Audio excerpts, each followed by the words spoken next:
Bienvenidos al episodio número 33 de Legal y Cotidiano. Para mí es un gusto saludarlos en el año 2023, primer capítulo del año 2023. Y para efectos del capítulo del día de hoy, vamos a estar conversando y tendremos el gran honor de poder conversar con Santiago Armesilla, quien es politólogo, tiene un doctorado en economía.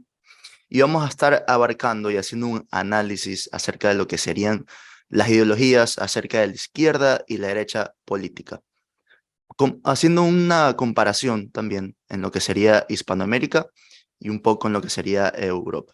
Bueno, primero, Santiago, agradecerte por aceptar la invitación nuevamente al canal Legal y Cotidiano. Primero quisiera que me cuentes, bueno, pues cómo has estado. He visto que has tenido bastantes proyectos a lo largo del año 2022, ¿no? Bueno, lo primero de todo, pues hola, muchas gracias por invitarme de nuevo a vuestro espacio y feliz año 2023 en el día de hoy que ya casi que se termina la Navidad. Bueno, el 2022 ha sido un muy buen año, muy activo. Se publicó mi séptimo libro, Iberofonía y Socialismo, por la editorial Última Línea en octubre. Está yendo muy bien en ventas, tanto en España como en países como México, Argentina, Perú, Colombia, etcétera. Y bueno, también presentamos la Asociación Cultural Vanguardia Española. Pronto, este año 2023, presentaremos el proyecto de las vanguardias iberófonas, que ya contamos en Argentina con una, en Chile, la Juventud Obrera de Costa Rica, Vanguardia Venezolana. Se está formando una en México y pronto presentaremos la web donde aparecerá digamos, pues el decálogo ideológico básico y los protocolos básicos para que se puedan organizar vanguardias en cada nación iberófona, tanto hispanoparlante como lusoparlante, porque la página web estará en portugués y en español. Y aparte de eso, pues bueno, estuve en México en el encuentro de youtubers en el Pepsi Center con Diego Rutzarín, Nahuel Michalski, Ernesto Castro. La cosa fue estupenda. Los mexicanos se portaron muy bien con nosotros. Y bueno, yo solo espero que este año 2023 sea como mínimo igual o un poquito incluso mejor que el Mejor. 2022. Estamos tratando de trabajar en ello, como diría José María Aznar a George Bush II, estamos trabajando en ello. Y bien, de momento ha empezado bien. Y bueno, qué mejor que empezar con vosotros en un programa, ¿no? Perfecto. ¿Y has tenido algún contacto también con algún otro programa en Ecuador? ¿O este sería el segundo, digamos así, Es en el el año? segundo realmente. Me consta que ha habido interés. Hice una entrevista el año pasado para una universidad ecuatoriana, para unos estudiantes de un grupo de ciencias políticas. No recuerdo el nombre de la universidad, sé que era privada y sé que me hay interés de otros canales ecuatorianos por contactar conmigo. Bueno, yo estoy abierto a cualquier tipo de colaboración, como sabes. La cuestión es, como siempre, pues cuadrar las fechas, ¿no? Es Claro, decir, cuando se pueda, pues se puede y yo estaré encantado, por supuesto. perfecto, perfecto. Sí, es más, incluso en un futuro te puedo contactar porque tenemos esa duda, ¿no? Ese interés porque vengas acá. Y bueno, Estupendo. para ya ahondar este gran tema, ¿no? A grosso modo, lo que conocemos como lo que sería la ideología de izquierda o la derecha, entendemos que por un lado la izquierda podría ser la intervención del Estado, digámoslo así, en lo que serían los mercados o la economía, es lo que se conoce a nivel general, ¿no? Y la derecha también a nivel superficial, lo que podríamos decir, es que faculta o le interesa más bien los derechos individuales, por así decirlo, la propiedad privada, básicamente. Pero esto va más allá de eso. Quisiera saber cuál es tu concepto acerca de lo que sería la izquierda y la derecha, en términos Bueno, generales. yo dediqué en el 2021 en dos vídeos en mi canal para exponer la teoría de la izquierda y de la derecha del materialismo de Gustavo Bueno, como muchos sabéis. Y lo primero que tengo que decir, basándome en esa teoría, es que distinguir a la izquierda de la derecha en base a los derechos individuales y al intervencionismo estatal, pues es algo absolutamente errado y falso. Porque por esa regla de tres, Franco sería de izquierdas y Bakunin sería de derechas. Es decir, y Bakunin, que era un defensor de la destrucción del Estado, el anarquismo clásico, no hablo de los que se autodenominan hoy libertarios, que realmente son Whigs de tradición protestante anglosajona, pues Bakunin sería de derechas porque él estaba a favor de destruir el Estado y básicamente de que los individuos fuesen libres en una sociedad horizontal, sin Dios, ni amo ni patrón, organizada mediante sindicatos o comunas autogestionadas con democracia participativa. Eso es lo que defiende el anarquismo en el sentido comunalista del mismo, tanto anarcosindicalista como anarcocomunista, el de Kropotkin. Según esa definición, Kropotkin también sería de derechas. Sin embargo, Franco, que era un partidario de la unión del trono y el altar, instauró un régimen en España, una dictadura, que durante casi 40 años se dedicó, mediante una economía proteccionista y de gran intervención estatal, con mucha generación de empresas públicas y de capital mixto, público-privado, tanto de capital español como extranjero, pues a organizar España en un sentido, como digo, proteccionista, industrialista, que Gustavo Bueno incluso llama de derecha socialista, porque era una revolución desde arriba para evitar la revolución desde abajo. Pues entonces con eso consiguió Franco convertir a España a principios de los 70 en 10ª u 8ª, según las estadísticas que se traten, potencia industrial del planeta. Pero claro, la cuestión es que no se puede calificar seriamente a Franco de izquierdas por eso, ni a Bakunin o a Kropotkin o a Malatesta o a otros clásicos del anarquismo como de derecha.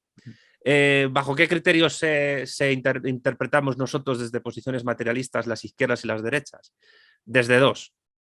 Uno, digamos, histórico y otro, digamos, actual, que también deriva de la historia. Las izquierdas son una negación del antiguo régimen y las derechas son una afirmación o intento de continuidad de las instituciones del antiguo régimen. ¿Qué es el antiguo régimen? El antiguo régimen es un periodo histórico que es previo a la Revolución Francesa y que defiende la unión del trono y el altar. Es decir, no existe la soberanía nacional, existe la soberanía regia del rey y al mismo tiempo esa soberanía es entregada por Dios, por una deidad o por la naturaleza o por el derecho natural. Yo recuerdo que estuve en tu programa hace tiempo hablando del derecho natural y del positivo. Bien. Correcto. Pues la derecha es jus naturalista por definición. Hay algunas izquierdas que defienden el derecho natural, pero normalmente tienden al derecho positivo, aunque pueda haber pensamientos que no sean ni de izquierda ni de derecha, jus positivistas. El caso es que la unión del trono y el altar con la Revolución Francesa se pone en jaque. Y de la misma manera en que empiezan a surgir izquierdas definidas con un proyecto claro respecto del Estado, definido, y que defienden una suerte de racio-universalismo, es decir, de un proyecto para todos y basado en la ilustración, en la razón o incluso en la filosofía materialista, en los más radicales, pues tienen proyectos antitéticos entre sí y también enfrentados a la derecha. La derecha tiene modulaciones, no generaciones como las izquierdas, y aunque las derechas también pueden enfrentarse entre sí, las alineadas con el antiguo régimen tienen instituciones comunes, sobre todo el intento de mantener la unión del trono y el altar en mayor o menor grado, porque no todas defienden con la misma intensidad eso.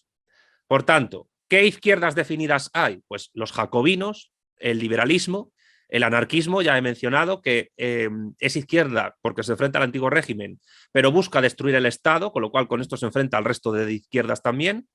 Y después vienen las tres izquierdas inspiradas en el marxismo. Primero la socialdemocracia, segundo la izquierda comunista de corte soviético y en sexto lugar la sexta generación sería la izquierda asiática, es decir, el maoísmo, la República Popular China.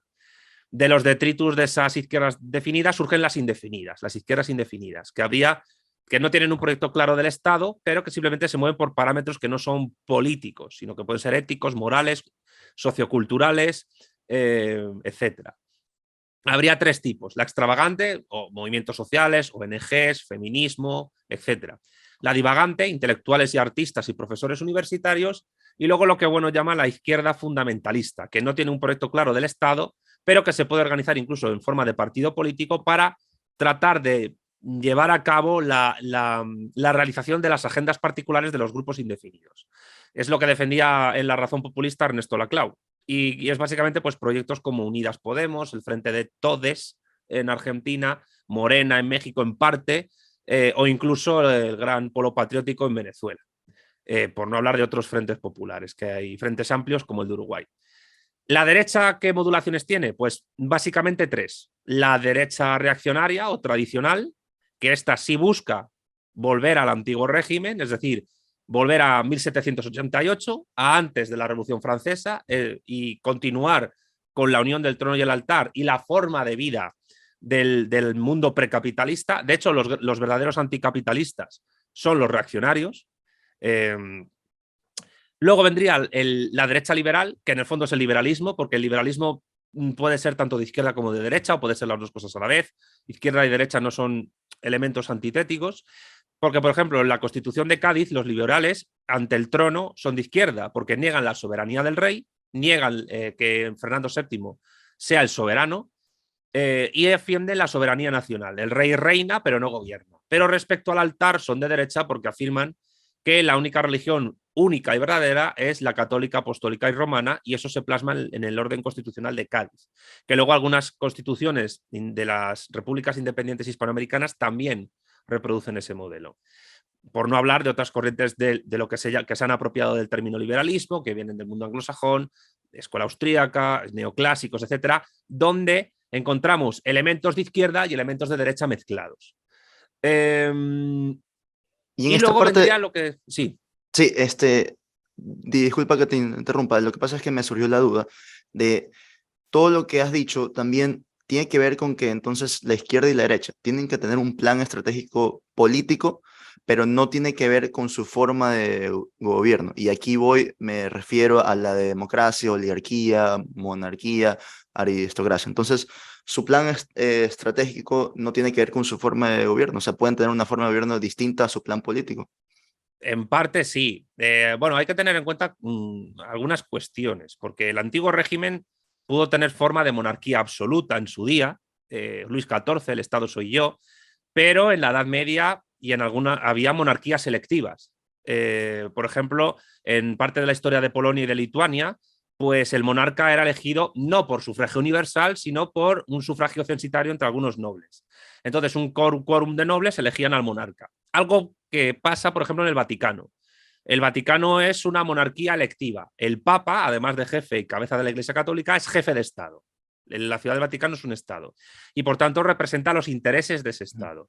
Ese Papa, cuando muere el anterior, es elegido por un quórum en una suerte como de reunión asamblearia. Y viene la fumata blanca, vemos papa y todo eso. Eso es una forma de monarquía electiva. ¿Eso qué significa? Que un sistema político puede tener elementos democráticos y aristocráticos combinados. La propia democracia liberal, en tanto que el corpus electoral es el pueblo, pues el sufragio es universal, libre, igual, directo y secreto. Sin embargo, como los elementos que representan, o que en teoría han de representar, porque la representación política es una idea que también, cuidado, es muy confusa y oscura, están conformados en forma de partidos políticos. Normalmente, cuando las listas en las elecciones de esos partidos son cerradas y los ciudadanos no tienen ningún tipo de poder para controlar qué gente va en esas listas, esa democracia no es, digamos, totalmente participativa, si se puede decir de esta manera. Esto no significa ni que sea ni bueno ni malo, simplemente estoy describiendo. Entonces, ¿qué ocurre? Que esos partidos elaboran ellos sus listas de candidatos según sus intereses, y cuando esos candidatos son elegidos para representar los intereses de sus partidos en el poder legislativo y luego hay un gobierno en el poder ejecutivo, pues muchas veces los programas de los partidos chocan con los intereses del pueblo que les ha votado. Luego hay que tener en cuenta también, no me quiero desviar mucho de la exposición porque no la he terminado la anterior pregunta, la anterior respuesta, pues lo que ocurre es que el programa no se suele cumplir, pero luego también pasa que la inmensa mayoría de ciudadanos que votan en unas elecciones no se leen los programas de los partidos políticos. En muchas ocasiones votan por otras cuestiones, votan en contra de un gobierno al que quieren derribar, votan en base a que si les cae más o menos simpático el candidato X, si es guapo o es feo. Es decir, la forma en la que la gente dirime por qué vota es muy variada. Pero en todo caso, sí hay un elemento común en las derechas, y en las derechas, digamos, de corte tradicional, que es en las tres derechas, porque falta la derecha socialista, que ya he dicho, que es básicamente la respuesta desde las instituciones del antiguo régimen a el movimiento obrero, anarquista y socialista, y que para evitar una revolución obrera hacen una revolución desde arriba, construyen el estado del bienestar, dan incluso participación a los trabajadores en ámbito político y económico. Eso no lo inició ni el franquismo, eso no lo inició Franco, eso lo inició Bismarck en Alemania, cuando desde Prusia se unifica el Segundo Reich alemán y establece el estado del bienestar contra los obreros organizados en el Partido Socialdemócrata de Rusia. O sea que el padre de la derecha socialista es Otto von Bismarck.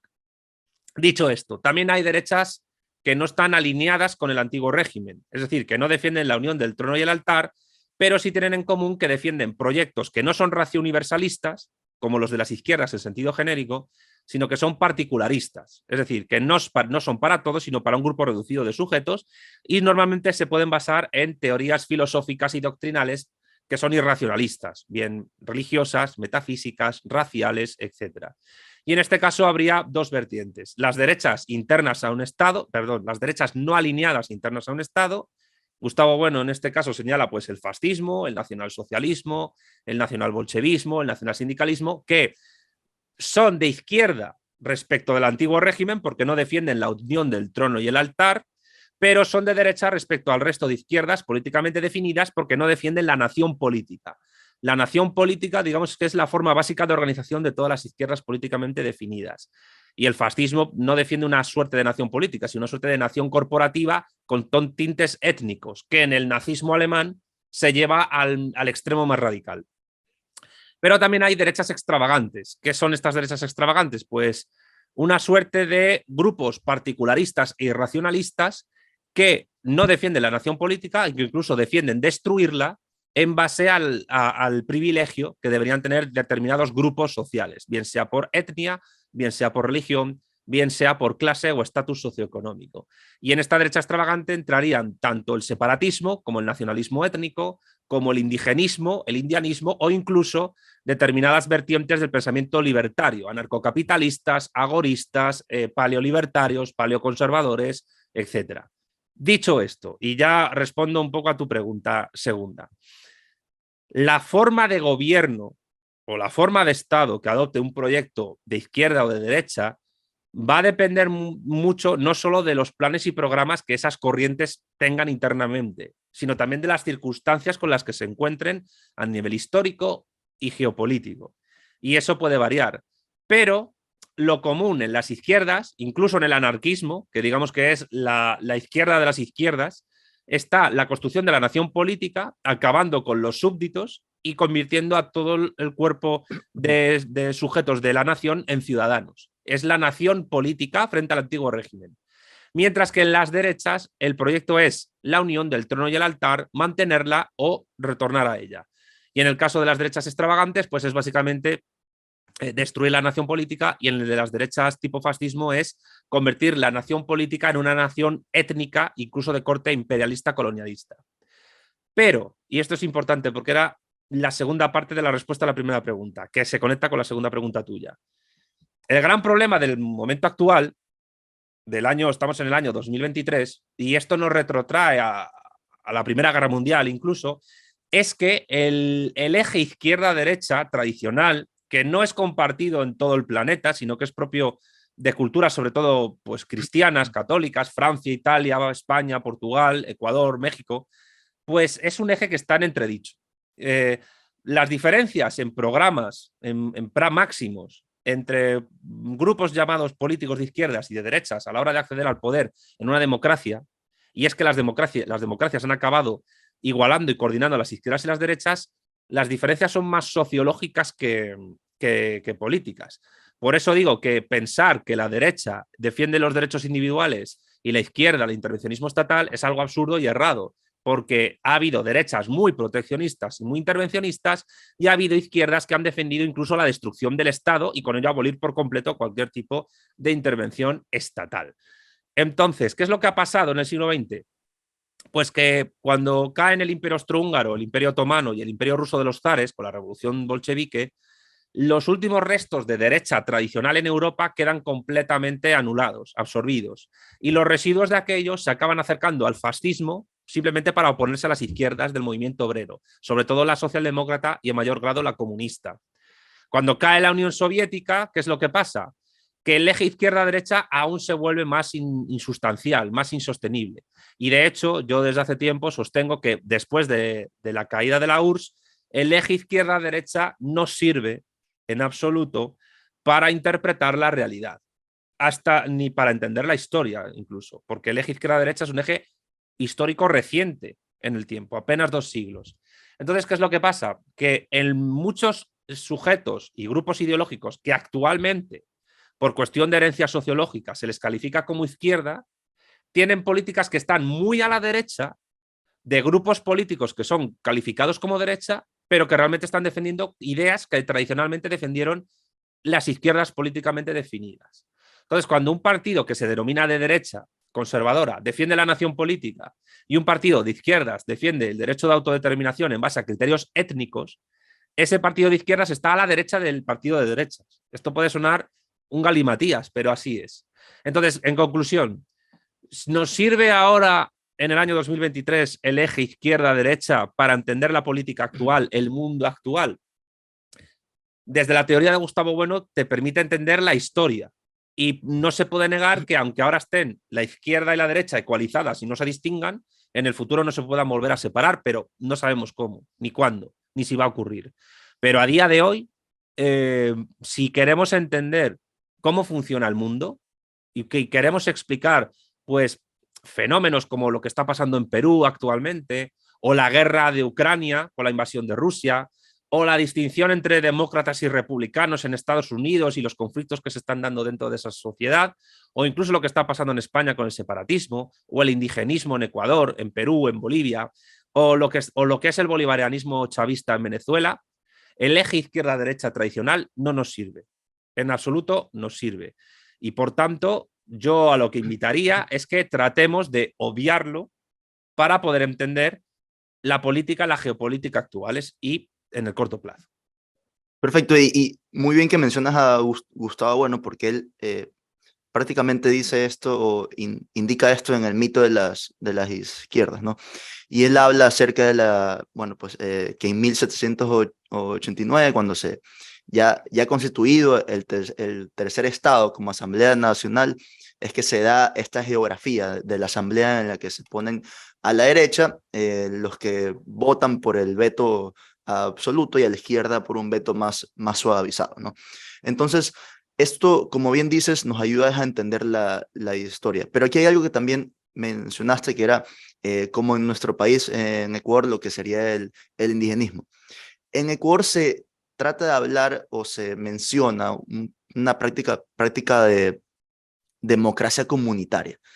Entonces, ¿qué tú podrías entender por esto? Porque no se habla mucho acerca de esto, porque en teoría sería la democracia comunitaria es acerca del pueblo indigenista o de las comunidades sobre las etnias, ¿no? Entonces, pero no está regulado como tal.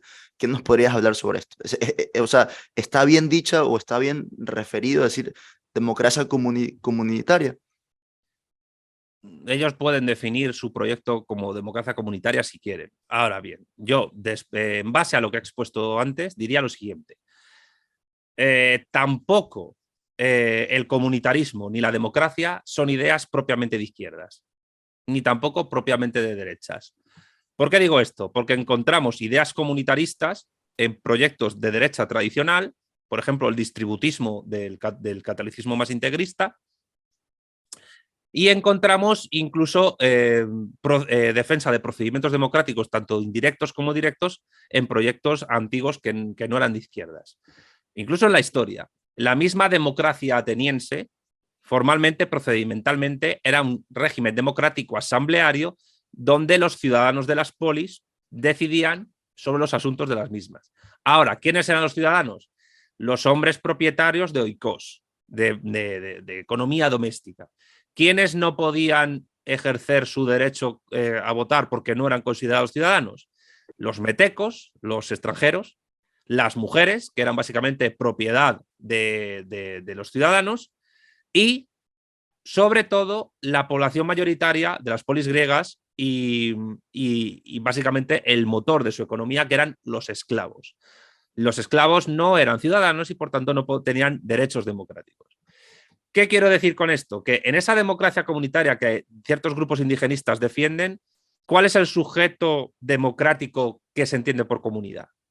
Pues el problema es que básicamente van a ser los supuestos, los autodenominados pueblos originarios, excluyendo a aquellos ecuatorianos que, por cuestión de sangre, no tengan sangre indígena y sean de origen pues caucásico europeo, sea español, italiano o alemán o lo que sea, ni tampoco en teoría los afrodescendientes ecuatorianos que no tendrían ningún tipo de sangre indígena. Luego, la cuestión es, ¿cómo diantres demuestras que una persona tiene sangre indígena? A través de una prueba de ADN. Y luego, ¿qué entendemos por indígena? Por pueblo originario. Si nos vamos no a Ecuador, si nos vamos a México, ¿quiénes son más originarios de la Mesoamérica precolombina?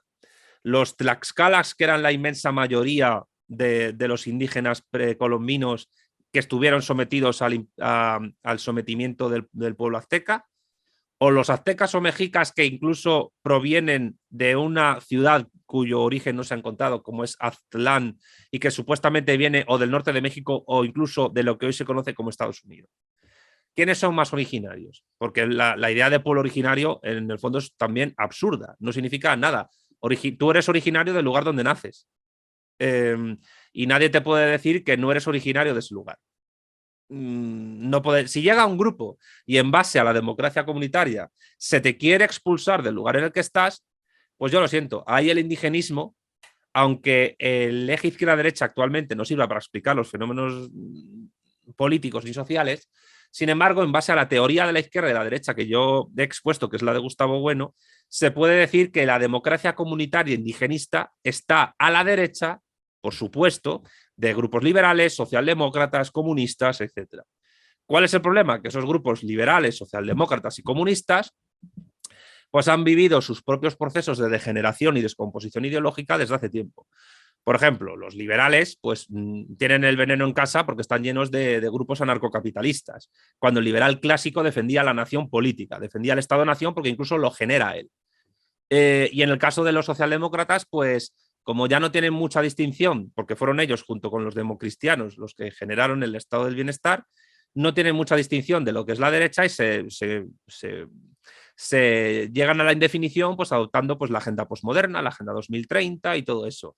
Y los comunistas, pues con comunistas me refiero a los de corte soviético, no a los de corte de izquierda asiática, porque esos van por otro rollo, pero en el momento en que cae la Unión Soviética ya hay ciertos postulados que se defendieron en la URSS, por ejemplo, el derecho de autodeterminación, que yo insisto muchísimo en ello, que ya no tiene ningún sentido de ser defendidos. Porque además la URSS, el criterio de nación que tenía, llegó a ser indistinguible del concepto de nación étnica del romanticismo alemán, en muchos casos, cuando no es el concepto de nación de Marx, por cierto.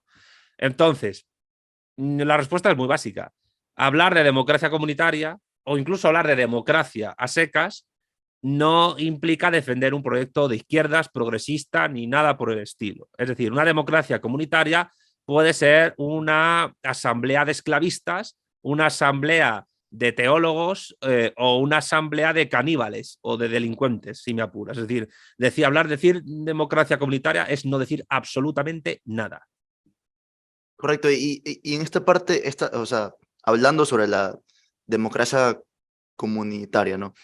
¿Serían estos grupos entonces, de acuerdo a lo que, si no me equivoco, fue Gustavo Bueno quien menciona estas totalidades atributivas y distributivas? ¿Entrarían en estos casos? A ver, depende, porque cuando hablamos de una totalidad distributiva, estamos hablando de un tipo de totalidad que solo se puede entender como tal en tanto que está dividida por determinadas unidades que provocan esa división. Lo estoy explicando de una manera hiper mega sencilla, ¿vale? Y esto implica que me deje cosas en el tintero, pero una totalidad distributiva sería, por ejemplo, la humanidad. La humanidad como tal, es decir, la especie humana, es biológicamente una misma especie, pero no es una unidad política como tal. Las unidades políticas son los estados. Luego hay unidades económicas, los propios estados, las clases sociales, pero luego hay otro tipo de diferencias, religiones, incluso cosas nimias, es decir, hinchadas de fútbol, es decir, que no significa que un hincha del Madrid y del Barça sean de distinta especie, significa que hay muchas divisiones en la sociedad. Pero las más importantes son de clase, de estado y de civilización, de imperio, y las de religiones están intrincadas con las de civilización. Pero una totalidad atributiva es aquella en la que a nivel político no hay una división fuerte a la hora de entender esa unidad, esa totalidad. ¿Qué sería una totalidad atributiva en sentido político? Porque la humanidad en sentido político no es totalidad atributiva. Pues serían los ciudadanos ecuatorianos. Es decir, todos los ecuatorianos son una totalidad atributiva, la nación política ecuatoriana. ¿Qué es lo que ocurre? Que cuando hay un grupo indigenista que busca afirmar una democracia comunitaria distinta al resto del cuerpo nacional ecuatoriano, lo que se busca es romper la nación ecuatoriana mediante un proyecto que en el fondo lo que busca es balcanizar Ecuador. Es decir, es un proyecto separatista en base a cuestiones étnicas y además en base a cuestiones étnicas que no son de izquierda, propiamente hablando, sino que son precolombinas, es decir, preilustradas, pre-revolución francesa. La verdadera soberanía las tienen los pueblos que vivían supuestamente armoniosamente antes de la llegada de los pérfidos y malvados españoles que se llevaron el oro, violaron a todas las mujeres y destruyeron todo. Pero claro, como ya ha demostrado Marcelo Gullo en sus libros, pues la América precolombina no era el vergel del Edén. Es decir, existía esclavitud, existía atropello a las mujeres, existía canibalismo, existía necrofilia, existía incluso abuso institucionalizado de menores en algunas sociedades y existían sacrificios humanos en masa. No en todos los pueblos, pero sí en algunos. No todos los pueblos tenían estos grados de violencia, pero era así. Entonces, la cuestión es que, ¿qué quieren recuperar los indigenistas? Eso. ¿Quieren recuperar el supuesto derecho que tienen a comerse a otra persona, negándole, por tanto, así su idea de persona?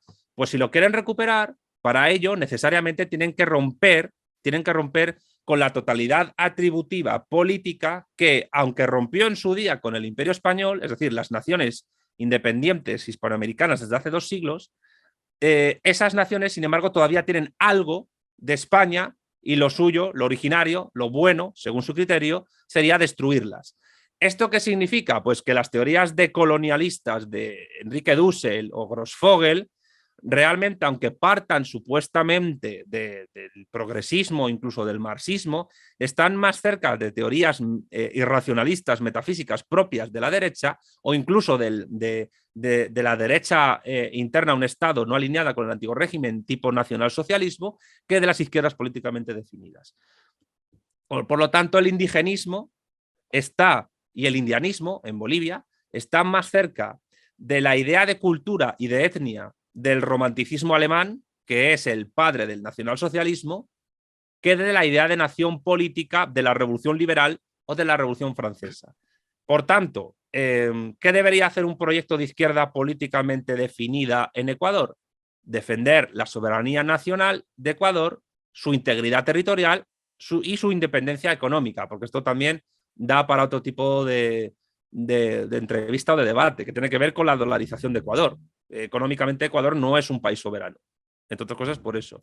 Pero aquí la cuestión es que si encima de no ser un país soberano, porque es una economía dolarizada, quieres dividir en base a democracias comunitarias, que es un nombre muy bonito, la soberanía y la integridad de Ecuador, pues es que eso incluso perjudica a la propia clase obrera ecuatoriana, porque si la clase obrera ecuatoriana no puede defender la integridad de la caja única de la seguridad social y de la posibilidad de tener una buena hucha de pensiones, porque hay sujetos que en base a criterios precolombinos son originarios y por tanto tienen derechos ancestrales, naturales, que en el fondo no es más que defender privilegios, pues entonces ahí tenemos un problema. Y el problema viene por identificar democracia con izquierda. Ahí viene el problema. ¿Por qué? Pues porque la Revolución Francesa fue de todo menos democrática. No hay cosa más autoritaria que la revolución, que la guillotina, que el cortar cabezas. La Revolución Rusa no instauró una democracia en el sentido liberal de la palabra, instauró la dictadura del proletariado de partido único. Y en China, pues ¿qué te puedo decir? Hay un multipartidismo colaborativo, pero la hegemonía la tiene el Partido Comunista Chino. Entonces, relacionar democracia con izquierda, eso es algo que deriva de la socialdemocracia. Pero como la socialdemocracia está degenerada y del liberalismo también, pero como el liberalismo y la socialdemocracia son ideologías completamente degeneradas y que han perdido su razón de ser, pues, ¿qué le queda a Ecuador? Pues, ¿qué le quedan a los ecuatorianos? Pues, por lo menos saber que eso de la democracia comunitaria del indigenismo es una auténtica trola, es un auténtico timo, es un caballo de Troya puesto ahí para destruir la unidad ecuatoriana.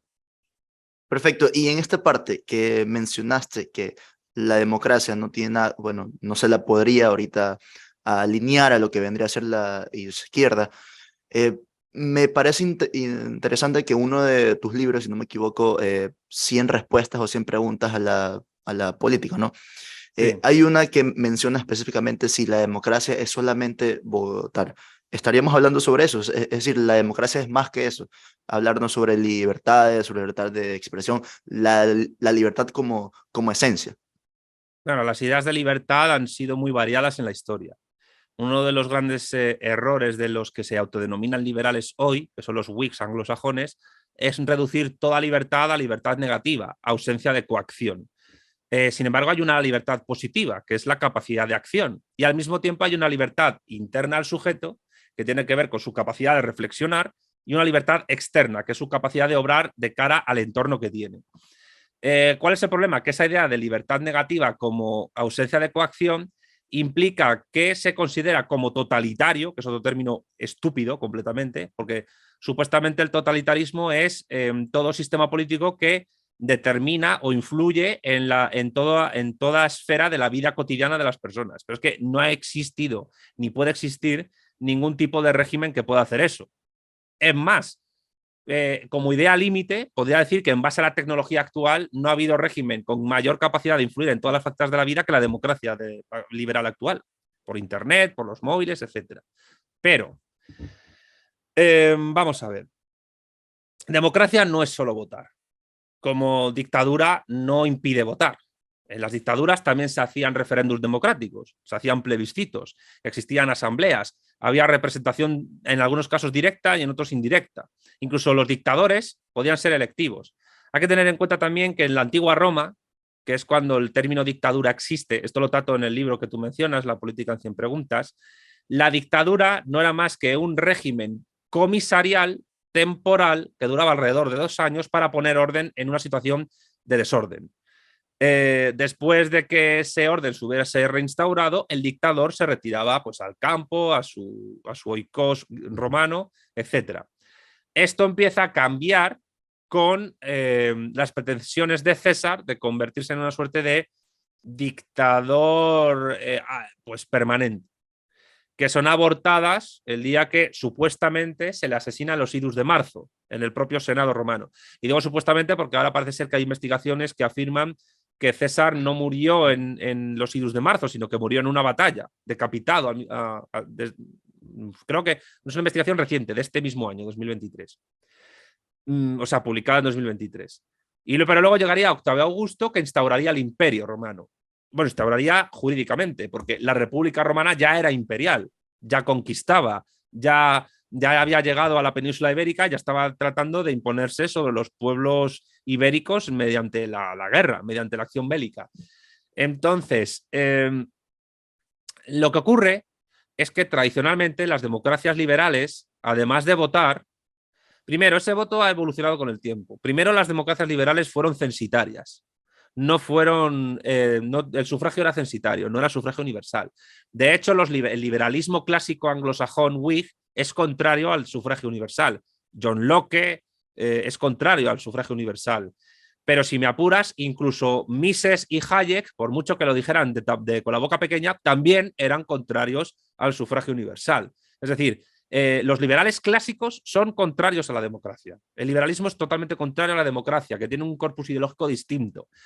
Pero las democracias con sufragio universal tienen pesos y contrapesos, los supuestos poderes del Estado, el legislativo, el ejecutivo y el judicial, cuya separación también es una ficción jurídica, porque el propio Montesquieu, el espíritu de las leyes, llega a afirmar que sin la acción del poder ejecutivo, por el cual se puede detener a una persona porque la policía es poder ejecutivo, no es poder judicial, yo considero, pequeño paréntesis que vuelvo a abrir, que un poder judicial que tuviese su propia policía sería muy peligroso, pues las sentencias de los jueces no tendrían ningún sentido. No se podrían aplicar. Tiene que haber un poder ejecutivo que detenga a las personas, imponga las multas o libere a los que están presos de la cárcel o declare la inocencia de la gente. Porque si no, pues las sentencias de los jueces no servirían de nada. Pero dicho esto, Sin embargo, existen instituciones políticas, culturales, etcétera, que ejercen de contrapeso a la capacidad del voto del cuerpo electoral, en este caso en la nación política, los ciudadanos. ¿Por qué? Porque los ciudadanos a la hora de votar no siempre lo hacen de manera racional. Tú puedes interpretar o racionalizar más o menos el voto de la gente y puedes entender qué parte de razón hay en el voto de la gente, por supuesto. Pero muchas veces en esa parte de razón se toma la parte por el todo y no se entiende que muchas veces la gente puede optar por una opción que sea nefasta para ellos. Y con esto no estoy atacando la democracia, simplemente estoy describiendo lo que es la democracia. Pero lo que tengo claro es que reducir la democracia a votar implica, partiendo incluso de la máxima de la ausencia de coacción como libertad negativa, que es absolutizada por los anarcocapitalistas y los que se llaman hoy libertarios actuales, porque los verdaderos libertarios eran Bakunin y los anarquistas clásicos. Pues a lo que se llega es una idea de que todo lo que vaya en contra del voto, que en el fondo es mi voluntad personal, el individuo, es totalitarismo, es dictadura y debe ser combatido. Da igual si eso que es totalitario es el poder judicial, es el poder legislativo, es la propia Constitución o son, pues, yo qué sé, cualquier otro tipo de instituciones. Eso lleva a que, por ejemplo, en España, pues se lleguen a criminalizar a los jueces y se llegue a criminalizar o a poner la diana sobre jueces, juristas, abogados, etcétera. En tanto que no, es que los jueces en España son todos fachas, son todos de derechas e impiden la democracia. Los jueces, pues por mucho que tengan su ideología, son gente que se tiene que limitar a aplicar la ley. Otra cosa es que la ley, y la ley máxima es la Constitución, tiene que moverse siempre alrededor de lo que hay en la Constitución, y otra cosa es que con sus sentencias vayan generando jurisprudencia que ayude a modificar y adaptar al contexto histórico determinadas cuestiones que se puedan tratar desde el Poder Judicial.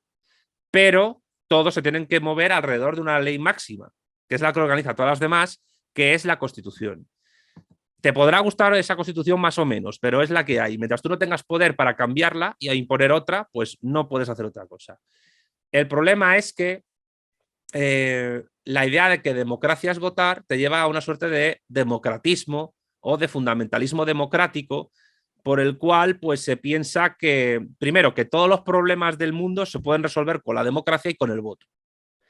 Y también a pensar que el voto es algo sagrado, que se tiene por derecho natural y que conlleva que la gente no pueda encontrar soluciones a sus problemas políticos y sociales mientras que no sea por el voto. Y esto puede ser usado tanto por líderes demagogos como por sofistas, como incluso por aspirantes a tiranos. Y la tiranía, como bien expongo en el libro La política 100 preguntas, tampoco en un inicio era algo negativo en las polis griegas. Los tiranos eran una suerte de tribunos de la plebe que solo después de las guerras con los persas empezaron a tener una connotación negativa para los griegos, que es lo que plasma Platón en la República y luego Aristóteles en la política. Entonces, no, democracia no es solo votar. En las dictaduras también se vota. En el antiguo régimen existían formas de voto para refrendar cuestiones, incluso de tipo asambleario. Y si alguien confunde la democracia con solo el voto e incluso con el voto directo, pues estamos ante un fanático. Estamos ante un fanático político de la idea de democracia. Y en esta parte, hablando sobre la de democracia también, quisiera mencionar, no sé si has escuchado acerca de un libro que habla sobre la democracia. ¿Cómo mueren las democracias? De Steven Levitsky y Daniel Ziblatt. Bueno, aquí ellos hablan que hay dos formas, incluso hablan acerca de Alexander Hamilton, quien fue uno de los padres del federalismo o de la República, perdón, del federalismo de Estados Unidos, y que Alexander Hamilton también menciona en los papeles federalistas, ¿no? Su miedo o que le preocupaba esta elección popular porque mucha gente podía caer en miedo o en ignorancia. Pero ellos hablan también de que hay dos formas. Una forma que es la militar, por así decirlo, en el cual podemos correlacionarla con la forma en que derrocan a Salvador Allende en Chile en 1973, y luego la otra forma que es por elección, ¿no? Pero que una de las formas que ellos mencionan, que es la militar, no tiene que ver simplemente con la democracia, o sí, es decir, puede ser en cualquier estilo de gobierno, cualquier forma. Bueno, a ver, la dictadura de Portugal, Mm. el Estado Novo portugués, fue derrocado por un golpe militar, la Revolución de los Claveles, en 1974. En ese sentido, un golpe militar puede acabar con una dictadura. E incluso un golpe militar puede acabar con una dictadura para imponer otra dictadura. Y un golpe militar puede acabar con una democracia para imponer otro tipo de democracia. Cuidado con eso, porque un golpe militar no es más que un instrumento para cambiar una forma en que se está organizando el poder político. Entonces, yo creo que en esa exposición de cómo mueren las democracias, primero hay que entender que una democracia hoy día, bueno, siempre, no es más que una forma de Estado más. O sea, está la autocracia, está la demarquía, que es el gobierno de los militares. Estoy hablando en términos platónicos y aristotélicos clásicos. Está también la aristocracia, que se ha tomado como el gobierno de los más aptos o de los mejores de la sociedad y luego pues se tomó como el gobierno de los nobles. Está la oligarquía, que es el gobierno de los ricos, que en el fondo el capitalismo actual es una mezcla entre democracia y oligarquía. Está la democracia, que es el gobierno de las masas, que puede degenerar en oclocracia, gobierno de la muchedumbre, y en demagogia, gobierno de los sofistas, que toda democracia tiene sofistas. Y luego está pues la tiranía que según Platón surge de la degeneración de la propia democracia. Una El democracia hombre impura. tiránico, el hombre tiránico se forma dentro de la democracia, mientras que el hombre democrático se forma dentro de la oligarquía. Son tipos, formas puras, pero se interconectan entre sí. La cuestión es que la democracia, como forma de Estado, también puede perecer por descomposición interna. Y esto tiene que ver no solo con la generación de la gente que vota, sino simplemente porque la sociedad se corrompa, se degenere culturalmente, degenere económica y socialmente, y acabe pues balcanizada en una suerte de reinos o asimilada a prototipo de imperio o lo que sea. Entonces, la democracia como sistema político, si lo entendemos ahora como la forma de Estado que actualmente tiene la inmensa mayoría de sociedades políticas del planeta, no va a ser algo eterno. No va a ser una forma de Estado que vaya a durar para siempre. Lo que ocurre es que hay gente que efectivamente piensa que fuera de la democracia está el abismo, que fuera de la democracia está la barbarie, la degeneración, cuando precisamente, pues, ¿quién está aplicando la Agenda 2030? ¿Quién está aplicando la agenda posmodernista a nivel social en las universidades? Las democracias. ¿Quién está, quién está en camino de normalizar la pedofilia? Las democracias, no las dictaduras. No es la República Popular China, ni son las democracias autoritarias de Europa del Este como Rusia. No, son las democracias liberales avanzadas burguesas. Y esto tiene que ver con el hecho de que, como diría Gustavo Bueno, si no existe el mercado, no existe la democracia. Y la democracia es votar de la misma manera en que actuar en el mercado es consumir. Pero claro, aquí se ve también que incluso a nivel económico, el capitalismo es tanto democrático como oligárquico. Porque en el sistema político democrático se dice, bueno, una persona, un voto. Cada persona, su voto es intransferible, igual, libre, directo y secreto. Pero en los mercados capitalistas no es una persona un voto, es un dólar o un euro, un voto. Vale tu voto tanto como capital, dinero y capacidad de consumo tengas. Por eso, el voto mercantil de un pobre no va a valer igual que el voto mercantil de un rico. Incluso a nivel de impuestos ocurre así. Por eso hay corrientes de liberalismo, no austríaco, pero sí neoclásico, como es el monetarismo de Milton Friedman, que es partidario de la renta básica universal. Rayo, por ejemplo, es contrario. Yo también soy contrario a la renta básica universal, pero por motivos diferentes. Rayo lo es porque eso genera una suerte de sujetos parásitos que viven del Estado sin cooperar y contribuir a la comunidad política, a la sociedad política. Yo simplemente por una cuestión técnica, es decir, ¿de dónde sacas el dinero para generar esa suerte de gente que viva de una renta básica universal y sobre qué criterios se va a basar? La cuestión es que ¿quién, en una sociedad capitalista avanzada, quiénes tendrían que pagar más impuestos para que se generara una renta básica universal? Evidentemente las clases más ricas, las clases dominantes, los capitalistas más avanzados y más poderosos. Ellos tendrían que pagar muchos más impuestos y tendría que haber una fuerte progresividad fiscal. Pero es que ni siquiera una fuerte progresividad fiscal implica socialismo o algo parecido. Implicaría, en todo caso, esto lo expuso Gustavo Bueno en una conferencia, que el sistema político dependiese cada vez más de los ricos. Porque si los ricos pagan más impuestos que el resto a nivel proporcional y a nivel cuantitativo, ellos podrían exigir más capacidad para influir en la gestión del Estado, simplemente porque pagan más que nadie. Y eso conllevaría que la gente, el poder político, fuese dependiente de la gente que más impuestos paga. Y eso, pues, perfectamente puede darse en una democracia, pero también en una dictadura.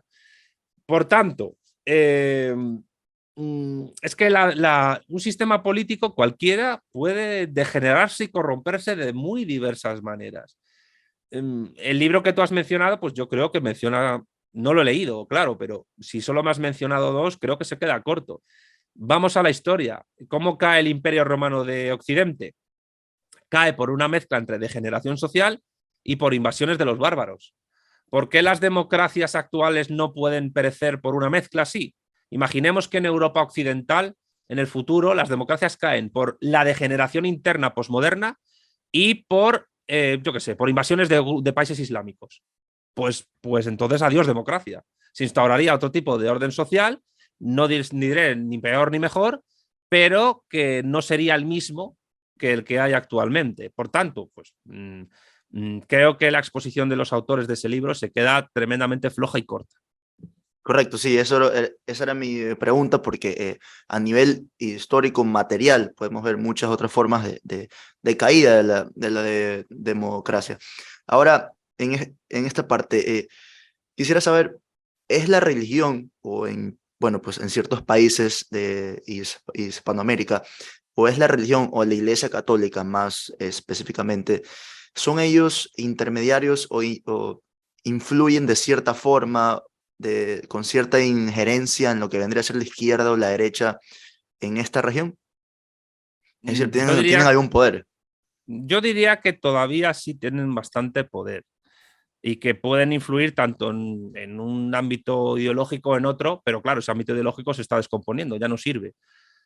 Pero también diría que la Iglesia Católica, desde, no sé, los años 60 o algo así, y también por procesos que vienen de antes, está también en su propio proceso de descomposición.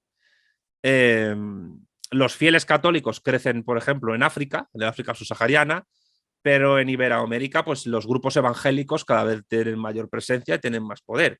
Miremos Brasil, es decir, Bolsonaro era católico, pero se aproximó a los grupos evangélicos porque cada vez tenían mucho más poder, y la agenda conservadora de los evangélicos, que en el fondo no son más que luego ellos tienen también sus debates internos, ¿no? Teológicos y políticos, pero desde hace tiempo son un instrumento de Estados Unidos para influir y para tener injerencia social en la zona, en la región.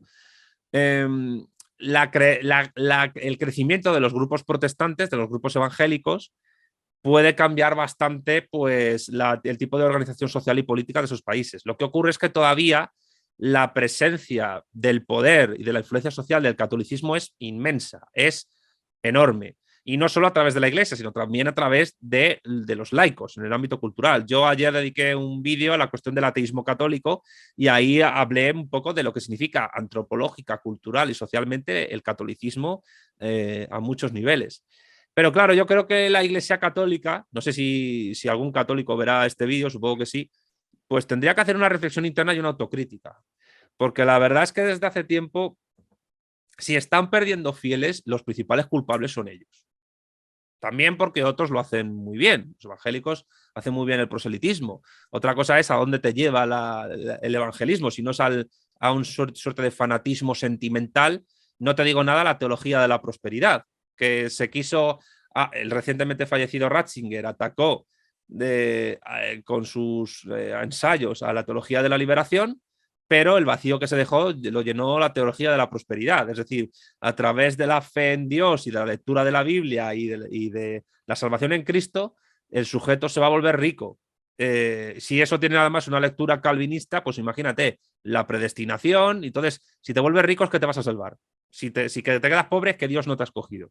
Eso genera en el sujeto una frustración y una carcomida espiritual enorme que le puede llevar a la depresión, evidentemente. Dice, soy rico porque Dios no me ha elegido. Pues hombre, es un problema. Es un problema porque la Iglesia Católica es la principal responsable de su situación y es la principal responsable de que haya cada vez menos vocación religiosa, cada vez menos gente quiere ser cura o monja.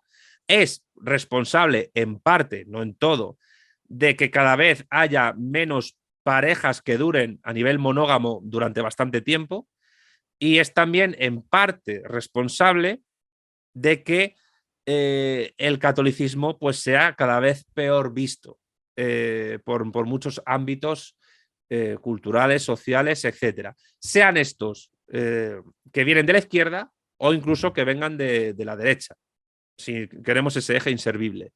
Entonces, yo invitaría a los católicos, sobre todo a los que son clérigos, a la autocrítica y a la reflexión de por qué lo están haciendo tan mal, porque lo están haciendo fatal. Y si no lo remedian las circunstancias y lo que pase desde dentro de esa religión, para finales de este siglo les auguro un futuro, no digo que vayan a desaparecer, pero les auguro un futuro bastante negro. Perfecto. Bueno, queda un poco controversial Sí, esa parte de la entrevista. Y quisiera ya ir casi finalizando con dos últimas preguntas. La primera es, se ha escuchado hablar bastante y también he visto que has comentado bastante acerca de lo que sería, no sé si estoy usando el término correcto, si es que es una ideología o no, pero acerca de la parte de woke, si no me equivoco. ¿De qué forma influyen estos? ¿Son de izquierda, son de derecha? ¿Pueden alinearse o no a la izquierda o alinearse o no a la derecha? Y si es que ellos vendrían a ser lo que sería una totalidad atributiva, es decir, pertenecen a algún cierto partido. no, yo no creo que sea una totalidad atributiva. Lo que se llama woke o woke, los despiertos, el despertar, no es un movimiento que surge en Estados Unidos, en el seno de las universidades controladas por movimientos sociales y de la izquierda indefinida y sobre todo afines al Partido Demócrata. Hay que tener en cuenta que los partidos en Estados Unidos, el demócrata y el republicano, no tienen un funcionamiento similar o analogable a la forma que tienen de organizarse los partidos políticos en otras latitudes, sea esta latitud de Ecuador, España, Francia, lo que sea. Es decir, la disciplina de partido y la militancia en un partido político organizado de una manera jerárquica y casi profesionalizada, que en el Partido Republicano y Demócrata no funcionan de esa manera. Son básicamente grupos nominalmente llamados partidos en los cuales lobbies de poder actúan entre ellos ahí para conformar una camarilla en base a primarias. Que para que veamos hasta qué punto un procedimiento democrático, como son las primarias, en el fondo no tiene por qué llevarnos a un orden mejor o a un candidato mejor, ni tampoco es algo que haya que defender porque sí, ni siquiera es algo que sea de izquierdas plenamente. Pero el movimiento woke, a mi juicio, es una especie de grupo de neopuritanos anglosajones, culturalmente protestantes a más no poder, pero el puritanismo está totalmente filtrado por la filosofía postmoderna que viene de Europa Occidental y particularmente de Francia y de Inglaterra, pero sobre todo de Francia, el postmodernismo. La cuestión es que cuando el posmodernismo francés estaba de capa caída, fue rescatado por las universidades estadounidenses, las cuales además marcan la agenda de lo que a nivel académico se ha de estudiar e investigar en el resto de universidades del planeta, a través de los índices de los altos índices de impacto de revistas, etcétera. Porque, por ejemplo, el famoso Journal Citation Report, JCR, es un índice que controla una transnacional canadiense, Thomson Reuters. Y en España y en otras latitudes, si quieres trabajar en la universidad, si no tienes publicado en el índice JCR, no trabajas. Y en ciencias sociales y humanidades, si no te adscribes a la agenda woke, es imposible que puedas publicar. Es muy difícil que puedas publicar. Con lo cual, la agenda woke tiene su cantera, sobre todo en el ámbito universitario, en las universidades. Y las universidades actualmente son una serie de instituciones que, no en todos los casos, no en todas las universidades, pero el nivel de degeneración y de degradación académica, sociológica y moral es altísimo.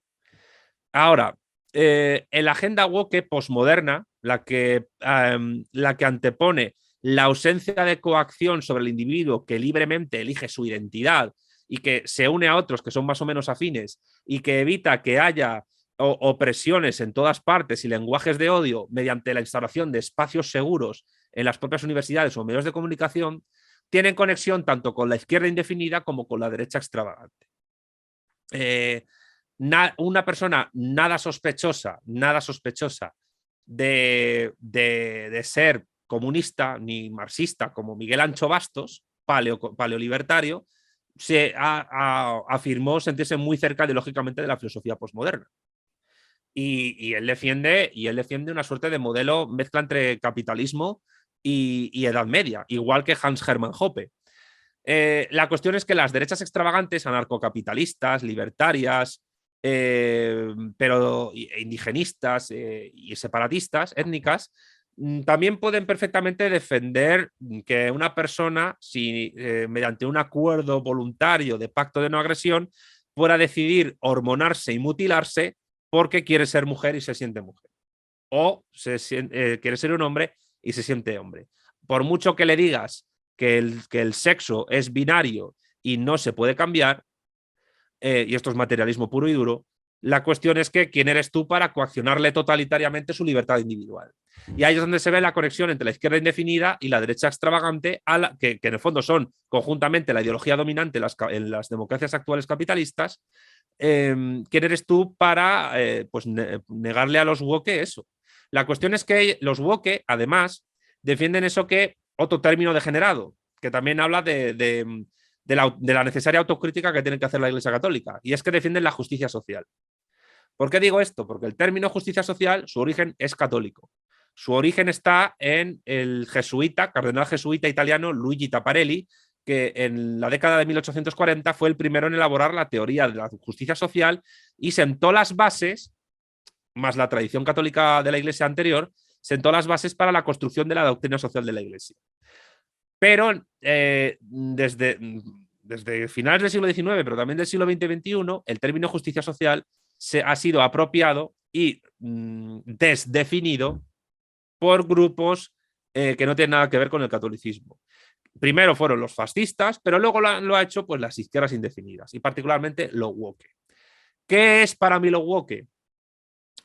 Aparte de ser una conjunción entre izquierda indefinida y derecha extravagante, como lo he dicho, pues es un síntoma de eso que te he comentado antes, Humberto, que es la degeneración y descomposición de la democracia aplicada al ámbito imperial de Estados Unidos. Es decir, a mi juicio, lo woke es un signo de descomposición del sistema imperial estadounidense, que a los países de su patio trasero rico, Europa Occidental, la Unión Europea, y de su patio trasero pobre, Iberoamérica, los está arrastrando. Porque el problema de Iberoamérica, y lo dije hace tiempo en un tuit que fue polémico, no sé por qué la gente piensa que yo las cosas que digo son polémicas, porque yo muchas veces digo obviedades. Y la gente le asustan las obviedades, las perogrulladas. Pero en Iberoamérica, ¿qué pasa? Pues que tienes lo peor del tercer mundo, que es la pobreza, que es la delincuencia organizada, son las bolsas de marginación, que es el hambre, la miseria, y tienes lo peor del mundo rico, de las democracias, que es que en sus élites políticas, económicas y académicas, pues la izquierda indefinida, la derecha extravagante, lo posmoderno y lo woke es hegemónico. Entonces, a los problemas de siempre, de hace 200 años, se le quieren aplicar soluciones que no son soluciones, que es la agenda woke posmoderna. Entonces, en definitiva, lo woke es un síntoma de degeneración y de descomposición. Lo que hay que hacer es, desde el arma del racionalismo más radical, luchar para que esa descomposición no nos arrastre y nos lleve a nosotros también a esa descomposición. Perfecto, y en esta parte, ¿creerías entonces que al ser o al intentar ellos ser una parte o un partido hegemónico, ¿no? Como bien lo dices, ellos estarían en este caso teniendo una suerte de materialismo imperial, es decir, querer dominar cierta parte de alguna nación, por No así creo que decirlo? se les pueda calificar filosóficamente de materialistas. Yo creo que son idealistas o en todo caso incluso algunos son espiritualistas. Porque la idea de género, por ejemplo, es una secularización de la idea de alma. Yo eso cada Correcto. vez lo tengo más claro. Por eso los queer entienden que el cuerpo es algo obviable, incluso malo, y que lo que importa es el género. ¿Qué es el género? El espíritu, el alma, que está aprisionado en un cuerpo equivocado. Entonces, modifiquemos el cuerpo y el alma podrá ser libre. Que eso en el fondo es puro protestantismo, porque, y eso se conecta incluso con algunas tendencias del transhumanismo.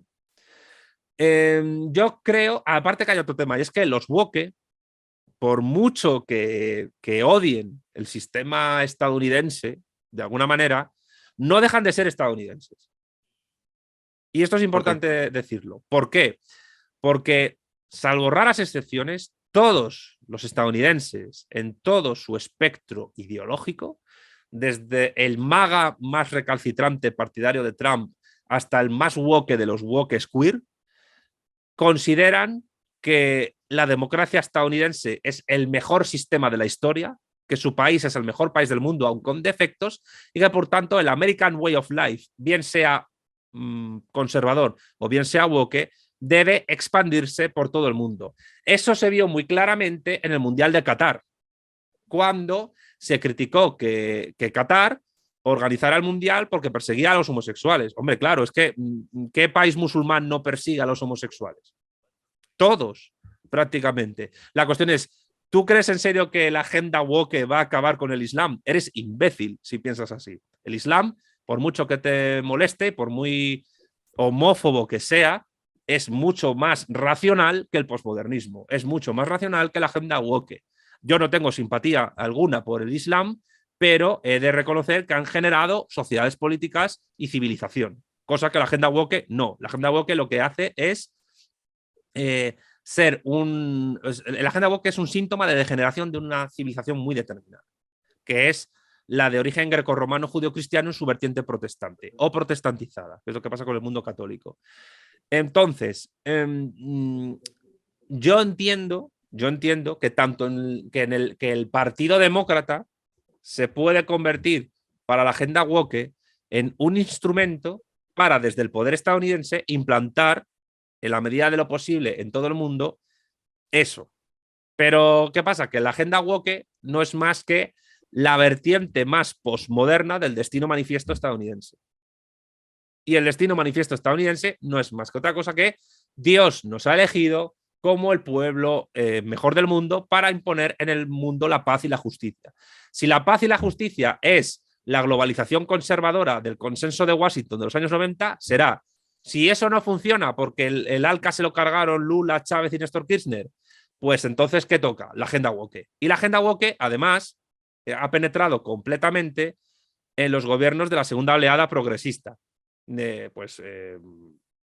Gustavo Petro, el Lula después de la cárcel, Gabriel Boric en Chile, Alberto Fernández en Argentina, etcétera. ¿Por qué han tirado en parte? No digo que sea la única explicación. ¿Por qué han tirado a Pedro Castillo del poder en Perú? Aparte de por su propia torpeza personal, porque la vicepresidenta va a aplicar en Perú la agenda woke.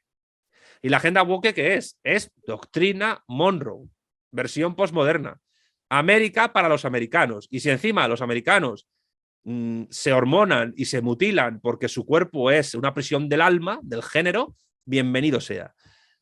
¿Qué te estoy diciendo con esto? Pues que el mundo actual es tremendamente complejo, es tremendamente difícil y las categorías tradicionales políticas que se han manejado no sirven para entenderlo. Así que, por lo menos, si tienes una buena cartografía de la situación, pues creo que podrás saber hacer o moverte un poco mejor. Ahora, que eso te genera enemigos y que te genera polémica, pues ¿qué le vamos a hacer? Es parte de la sal de la vida, pues además, quien no tiene principios no tiene enemigos. Y los enemigos te definen mucho mejor que los amigos, muchas veces. Perfecto. Ahora para terminar, ¿no? Quería saber cuál era tu opinión acerca o qué es lo que podíamos ver materialmente en cuanto a forma de gobierno o sistema de gobierno. Lo que recientemente pasó en el 2022, a finales del año 2022, en Perú con Pedro Castillo, que puso fin el miércoles 7 de diciembre del 2022 a su presidencia, ¿no? Que él dicta un cierre temporal del Congreso unas horas antes de que se dicte la moción para su destitución. ¿Es esta quizás una forma de tiranía, de dictadura? ¿Tenía una estrategia política? Yo creo que él tenía una... A ver, es un proceso que está en desarrollo, lo que está pasando en Perú.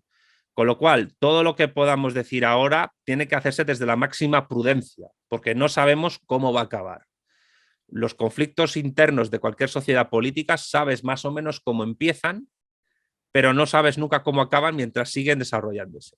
Con lo cual, todo lo que yo diga ahora se va a mover en el terreno de no a tratar de adivinar qué va a ocurrir, sino tratar de describir qué ha ocurrido hasta ahora. A mi juicio, bajo mi modo de ver, y quizás necesitaría más información, creo que Pedro Castillo, él pensaba que contaba con apoyo interno, por ejemplo, dentro del ejército o dentro del poder legislativo, para llevar a cabo un golpe de mano a nivel de gobierno, a nivel de poder ejecutivo, para instaurar una suerte de gobierno de autoridad temporal para luego hacer una nueva constitución. Probablemente no las tenía todas consigo a la hora de hacerlo y creo que eso se notó mucho en el discurso que él hizo, porque si tú te fijas en el vídeo, los papeles que sujetaba Claro, estaba estaba temblando. temblando, sí, Se correcto. notaba que estaba nervioso. Y estaba nervioso porque yo creo que él mismo no era consciente de lo que le iba a pasar. Pues, ¿qué ha pasado? Pues que ha sido derribado del poder, su familia se ha tenido que exiliar a México y ahora pues manda a la vicepresidenta. Hay un montón de manifestaciones por todo el país, la violencia se está instaurando y incluso Sendero Luminoso ha dicho que va a volver. Incluso han decretado su regreso el día del cumpleaños de Mao Zedong. O sea, fíjate la cuestión cómo está. No se sabe qué tipo de alianza van a tener con los etnocaceristas, que es un grupo nacionalsocialista, nazi. Y luego, para más INRI, en el sur de Perú, pues empezamos a encontrar un movimiento abiertamente separatista. Supuestamente, porque esto no está claro, supuestamente apoyado desde Bolivia, que también tiene sus movimientos separatistas internos, tanto en Santa Cruz como en determinados grupos indígenas e indianistas. Por ejemplo, la nación Aymara en el sur. Entonces, ¿qué va a pasar en Perú? Pues mira, no tengo ni idea, no tengo ni la más remota idea. Lo que sí sé es que eh, la escalada, la escalada del conflicto en Perú mmm, podría llevar a inestabilidad en toda la región y vete tú a saber qué naciones foráneas estarían interesadas en intervenir política y a lo mejor incluso militarmente en el país. La verdad es que es una situación bastante tensa que afecta también evidentemente a las naciones fronterizas con Perú. Por ejemplo, Ecuador, que comparte mucha frontera con Perú.